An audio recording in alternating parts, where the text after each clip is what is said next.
Hi friends, ಅಮ್ಮನ ಕೈ ರುಚಿಗೆ ಸ್ವಾಗತ. ನಾನಿಲ್ಲಿ ಬ್ಯಾಲ್ದ ಹಣ್ಣಿನ ಒಂದು ರೆಸಿಪಿ ಮಾಡ್ತಾ ಇದ್ದೀನಿ. ತುಂಬ ಚೆನ್ನಾಗಿರುತ್ತೆ. ಹುಳಿ ಹುಳಿ ಸ್ವೀಟ್ ಥರ, ದೇಹಕ್ಕಂತೂ ತುಂಬಾ ತಂಪು. ಈಗ ಯಾವ ರೀತಿ ಮಾಡೋದು ಅಂತ ನೋಡೋಣ. ನೋಡಿ, ಇಲ್ಲಿ 2 ಬ್ಯಾಲ್ದ ಹಣ್ಣಿದೆ. ಒಂದರಲ್ಲಿ ಒಬ್ರಿಗೆ ಆರಾಮಾಗಿ ಮಾಡ್ಕೊಳ್ಬೋದು. ನಾನಿಲ್ಲಿ ಒಂದು ಕಟ್ ಮಾಡಿ ಮಾಡ್ತಾ ಇದ್ದೀನಿ. ನೋಡಿ, ಇದನ್ನು ಈ ಥರ ಸುತ್ತಲೂ ಈ ಥರ ಒಂದೊಂದು ಏಟು ಹಾಕಿದ್ರೆ ಅದು ಹಾಗೆ ಬಿಟ್ಕೊಳ್ಳುತ್ತೆ. ಒಳಗಡೆ ಪಲ್ಪ್ ಇರುತ್ತೆ. ಹೊಟ್ಟೆ ಭಾಗಕ್ಕಂತೂ ತುಂಬಾ ಒಳ್ಳೆಯದು, ನಾರಿನಂಶ ಇರೋದ್ರಿಂದ.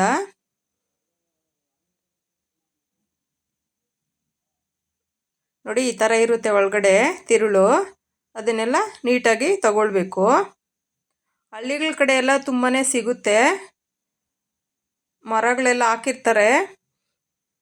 ನೋಡಿ, ಇದರಲ್ಲಿ ತುಂಬ ನಾರಿನಂಶ ಇರೋದ್ರಿಂದ ಹೆಲ್ತ್ಗೆ ತುಂಬಾ ಒಳ್ಳೆಯದು. ಮಲಬದ್ಧತೆ ಏನಾದರೂ ಪ್ರಾಬ್ಲಮ್ ಇದ್ದರೂ ಅಷ್ಟೇ ತಗೊಳೋದ್ರಿಂದ ತುಂಬಾ ಬೆನಿಫಿಟ್ ಇದೆ. ತುಂಬಾ ತಂಪು ಇದು. ಬೇಸಿಗೆ ಟೈಮಲ್ಲೆಲ್ಲ ಇದ್ರ ಜ್ಯೂಸ್ ಮಾಡ್ಕೊಂಡು ತಗೊಂಡ್ರೆ ತುಂಬ ದೇಹಕ್ಕೆ ತಂಪಾಗುತ್ತೆ. ನೋಡಿ, ಈ ಥರ ತಿರುಳೆಲ್ಲ ತೊಗೊಂಡಿದ್ದೀನಿ. ಈಗ ಇದನ್ನು ಚೆನ್ನಾಗಿ ಈ ಥರ ಸ್ಮ್ಯಾಶ್ ಮಾಡ್ಕೊಳ್ಬೇಕು. ಅದ್ರ ಬೀಜ ಎಲ್ಲ ಇರುತ್ತಲ್ಲ, ಸ್ವಲ್ಪ ಗಟ್ಟಿ ಇರುತ್ತೆ. ನೋಡಿ, ಈ ಥರ ಹಳ್ಳಿಗಳಲ್ಲಿ ಇರೋರಿಗೆಲ್ಲ ಚೆನ್ನಾಗಿ ಗೊತ್ತಿರುತ್ತೆ, ಚೆನ್ನಾಗಿ ಅದನ್ನು ಸೇವಿಸಿರ್ತಾರೆ. ಈಗ ನೋಡಿ, ಅದಕ್ಕೆ ಸಣ್ಣದಾಗಿ ಒಂದು 5ರಿಂದ 6 ಮೆಣಸು, ಒಂದೇ ಒಂದು ಮೆಣಸಿನ್ಕಾಯಿ, ಸ್ವಲ್ಪ ಕೊತ್ತಂಬರಿ ಸೊಪ್ಪು,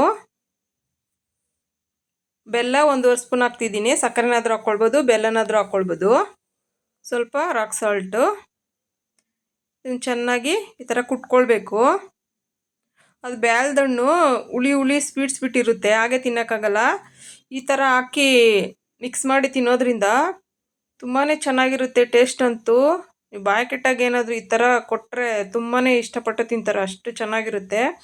ಹೆಲ್ತ್ಗೂ ಒಳ್ಳೆಯದು ಬ್ಯಾಲ್ದಣ್ಣು. ನೋಡಿ, ಈ ಥರ ನೈಸಾಗಿ ಇದು ಮಾಡಿಕೊಂಡು ಈಗ ಏನು ನಾವು ಜಜ್ಕೊಂಡಿರ್ತೀವಲ್ವ ಅದನ್ನು ಇದಕ್ಕೆ ಸೇರಿಸ್ಕೊಳ್ಬೇಕು. ಮಕ್ಕಳಿಗೆಲ್ಲ ಈ ಥರ ಮಾಡಿಕೊಟ್ರೆ ಚೆನ್ನಾಗಿ ತಿಂತಾರೆ. ಸ್ವಲ್ಪ ಚಿಲ್ಲಿ ಪೌಡ್ರ್ ಹಾಕ್ತಿದ್ದೀನಿ, ಸ್ವಲ್ಪ ಚಾಟ್ ಮಸಾಲ. ಇದು ಸ್ಪೂನಲ್ಲಿ ಕಲಸೋದಕ್ಕಿಂತ ಕೈಯಲ್ಲೇ ನೀಟಾಗಿ ಕಲಿಸ್ಕೊಳ್ಬೋದು, ಮಿಕ್ಸ್ ಆಗುತ್ತೆ ಚೆನ್ನಾಗಿ.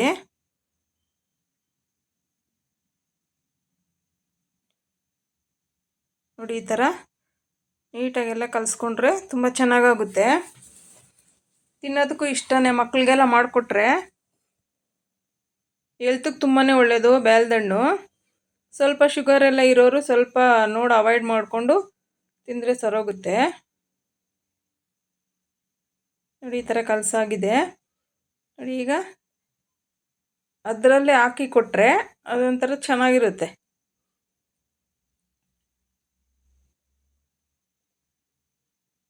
ನೋಡಿ, ಒಂದು ಹಣ್ಣಿದು ಅದು ಒಬ್ಬರಿಗೆ ಇಬ್ಬರಿಗೂ ಆಗುತ್ತೆ. ತುಂಬ ಚೆನ್ನಾಗಿರುತ್ತೆ ಟೇಸ್ಟ್. ಒಮ್ಮೆ ಟ್ರೈ ಮಾಡಿ ನೋಡಿ. Thank you friends.